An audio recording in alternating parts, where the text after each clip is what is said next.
মক্কা থেকে আপনারা আমার মদিনায় গেলেন ইসলামের দাওয়াত দিতে, সবাই জানি। ওই তায়েফের পশুরা, জানোয়াররা আপনার আমার নবীর পিছনে ছোট বাচ্চাকে লাগাই দিল হাতে পাথর দিয়ে, পাগল আসছে মারো। ছোট বাচ্চা অত বুঝে না, মারতেই আছে মারতেই আছে। কাকে মারছে জানেন? যিনি আল্লাহর হাবিব। কার গায়ের উপর হাত তুলছে, কাকে আঘাত করছে জানেন? যার ঘরে জিব্রাইলের মতো ফেরেশতা খাদেম হয়ে আসে। কাকে আঘাত করছে? যাকে আল্লাহ মেরাজের দুলা বানিয়েছেন, যিনি আদমের নবী, যাকে আদমের মতো নবী স্যালুট দেয়, মুসার মতো নবী স্যালুট দেয়, যাকে সমস্ত নবী ইমাম মেনে সামনে পাঠায়, সমস্ত নবীরা পিছনে দাঁড়ায়, ওই নবীকে আজকে তায়েফের মধ্যে আঘাত করা হচ্ছে। এই পাথরগুলা প্রতিটি আপনার আমার নবীর শরীর মোবারকে আঘাত করছে। আপনার আমার নবী কোনো টাকা তো চাইতে যায় নাই, ধন তো চাইতে যায় নাই, সম্পদ তো চাইতে যায় নাই। তাদেরকে আগুন থেকে বাঁচানোর জন্য ওইখানে গিয়েছে।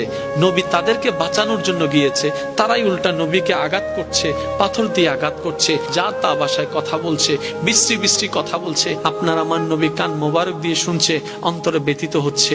এক পর্যায়ে পাথর একটি এসে নবীর রহমতুল্লিল আলমিনের শরীরের মধ্যে আঘাত করলো। আঘাত করার পরে আপনার আমার নবী দাঁড়ানো থেকে বসাই গেল। বসে যাওয়ার পরে জিব্রাইল বলে, আল্লাহ তোমার হাবিবকে এত কষ্ট দিচ্ছে, তুমি কেমনে সহ্য করে রইলা গো আল্লাহ? আল্লাহ তুমি কিছু একটা তো করো। এবার রব্বে করিম হুকুম দিলেন, জিব্রাইল এখনই যাও, আমার হাবিবের কাছে পয়গাম পৌঁছায় দাও। আমার হাবিব যা বলে তুমি তাই করে দিও। যদি নবী বলে তায়েফকে উল্টাই দিতে, তুমি সাথে সাথে সেটা করে দিও। বলেন সুবহানাল্লাহ।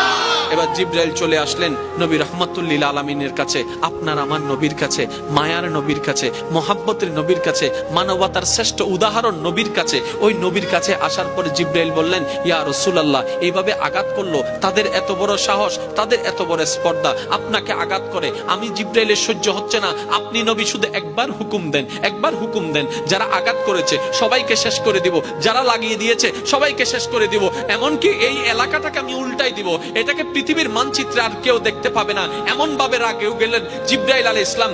এই কথা শুনে নবী রাহমাতুল্লিল আলামিন বললেন, জিব্রাইল ভাই তুমি একটু শান্ত হও, তুমি একটু শান্ত হও। যিনি আঘাত পেয়েছেন তিনি উল্টা বলছেন তুমি একটু শান্ত হও, রাগ করিও না, তুমি একটু শান্ত হও, তুমি একটু শান্ত হও, তুমি একটু শান্ত হও। জিব্রাইল বলে, ইয়া রাসূলুল্লাহ, এত নির্মম একটা পরিস্থিতি দেখে কিভাবে শান্ত হতে বলছেন? নবী রাহমাতুল্লিল আলামিন বলে, ও ভাই জিব্রাইল, আল্লাহ আমাকে গজব দাতা বানায় নাই, রাহমাতুল্লিল আলামিন বানায়।